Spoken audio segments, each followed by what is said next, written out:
Well, hello everybody. Hello. And welcome. Where are we Yes. today? Well, we're in Salisbury. Yes, we are. Yes. We've taken lots of advice from people who want us to come to Salisbury, and we've eventually managed to get here. Yeah, we have. Yeah. I think all the thing about the Russian poisoning is all sort of done now, so I think we'll be safe. So probably safe for all you to come here as well. It's a lovely site. We're parked up on a camping and caravanning club site. We had a couple of vouchers, so we thought, well, we'll use them up and try Salisbury because the site looks very nice.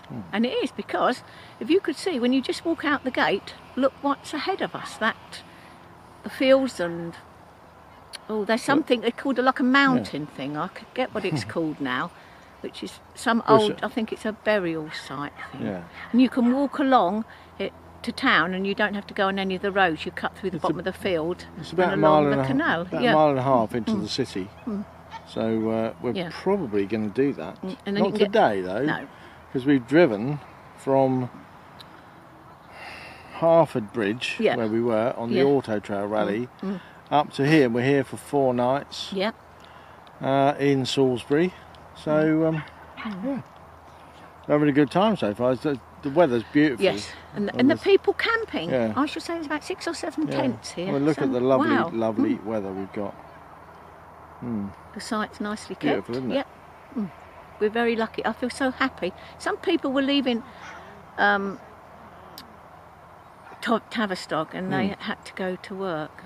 As we were the next day, and as we were driving along, it was like heaven. That beautiful Somerset and Wiltshire countryside, and we weren't. So I feel very blessed, don't we? We do. We're very thankful. We're very lucky. And very lucky. Yeah.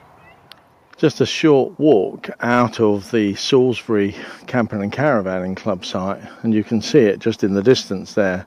There's these lovely views, just a little walk up the hill. And it's a beautiful, beautiful evening. Look at that. That is a fantastic view. We've just walked up this big hill, and it's not for the faint-hearted.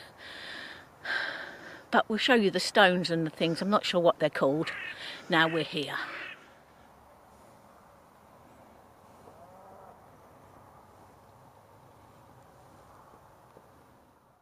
The place we're at is called Old Sarum's Ghosts, and it says on the information here, we do not know what was happening on this hill 5,000 years ago, but on the slopes around it, early farmers were establishing ceremonial sites which seem to respect and even revere it. During the Iron Age, a fort was built on the hill. Its white chalk ramparts dominated the landscape, emphasising the cohesion and power of its builders.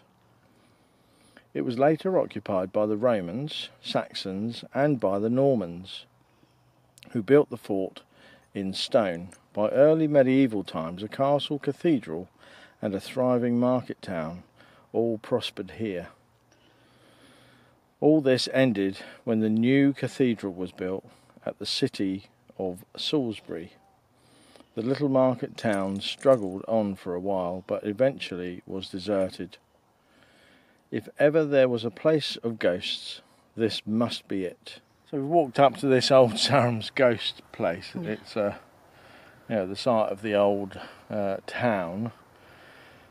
It's absolutely magical up here, isn't it? In the evening, It is.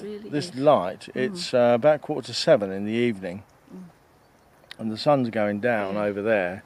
I'll just turn you around to show you that. That's the sunset just there. And the light is absolutely gorgeous. But we haven't been able to get up on top of there. There is a little wooden bridge, but it's closed. Yes. And it just it's an English heritage site. So we don't know when it's open or even if it's open. But we're going to try again, maybe during the day, and see what's what. Well, while we're here at Salisbury, yes, we're having a bit of a tidy up, aren't we? Oh, we are, Steve. It's making me. I'm sweating buckets. Wendy's doing the hoovering, and and polishing. I've got out of the way to come outside. Yeah. And what am I doing? You're polishing the van. Polishing the van. It's like the Forth Road Bridge, I tell you. You get round it and you have to start again. But we were lying in bed this morning and the skylight was absolutely filthy. It was. So I've already been up on the roof and cleaned that.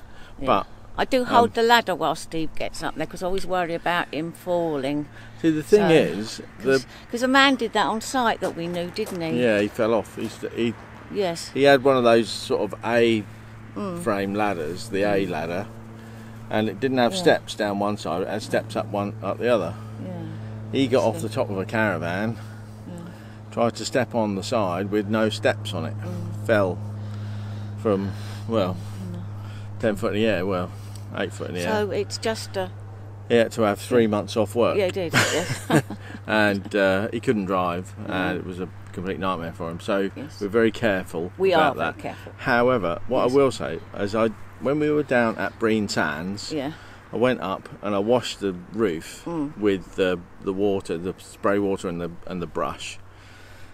And it's a hard job to do because you're always thinking about, well, I don't want to slip, I don't want to step on anything, and I don't want to fall off. And to try and do that, and we only paid for 10 minutes of water, but you really need like water available for about 2 hours to wash the roof. But there you go. I'm just cleaning the sides now with the waterless spray. So here's what I've been doing on the side of the van. And we'll show you the state of the cloths. So as regular or long-time viewers will know, I bought some of this while we were down at Chelston. I got this Showroom Shine from Grease Lightning. It's a waterless wash and wax. Now, don't ask me how it works, but you have to use a microfiber cloth. Luckily, I've got 30 of these.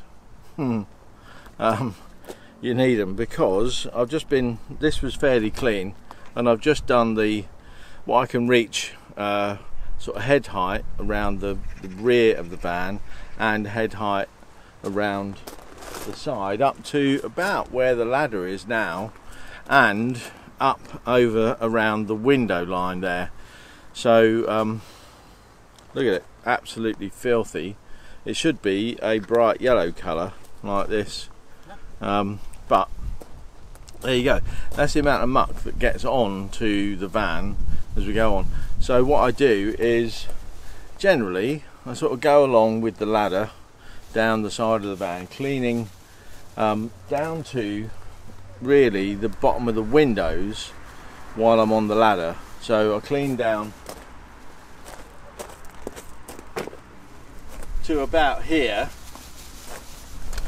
because I can reach that while I'm standing next to the van, and then I go from the top downwards, and then I go along the van and then come back along on the ground, cleaning from the windows downwards and underneath the sort of fairing, which is, if I can show you, just down to this sort of area here, down along the wheel line.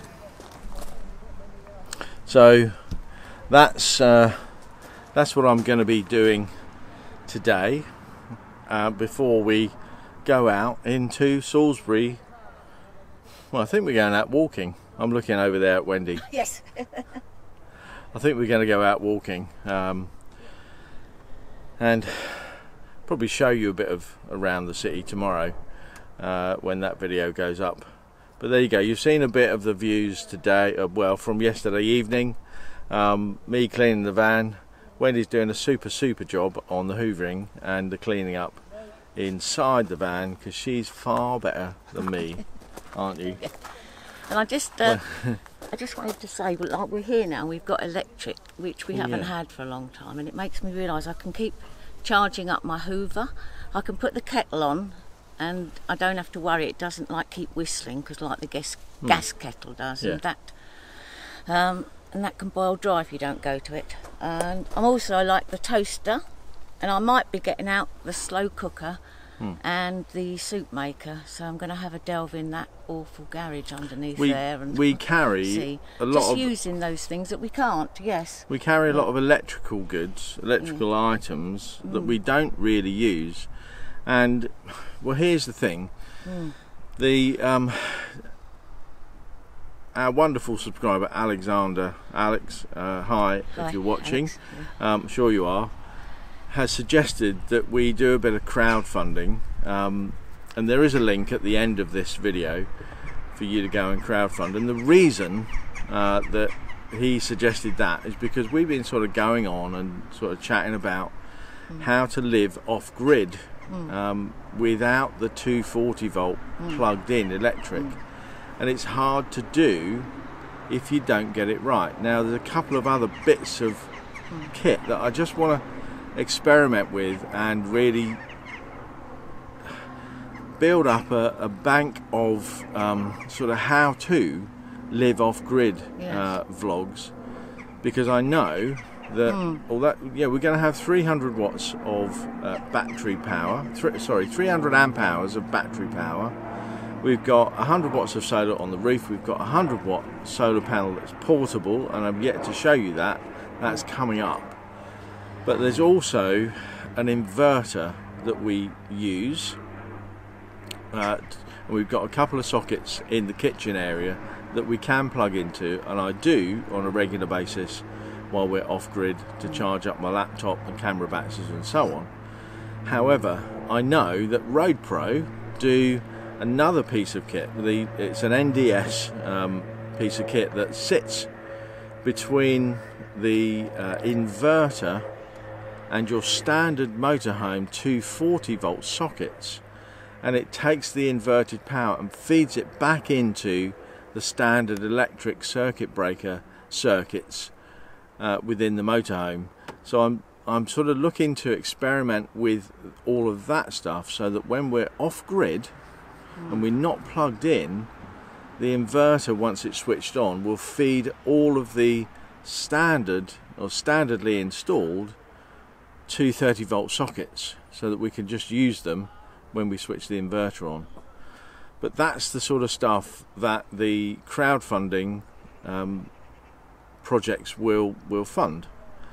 So we're looking to do that, and got to say thanks to those of you who have contributed already. And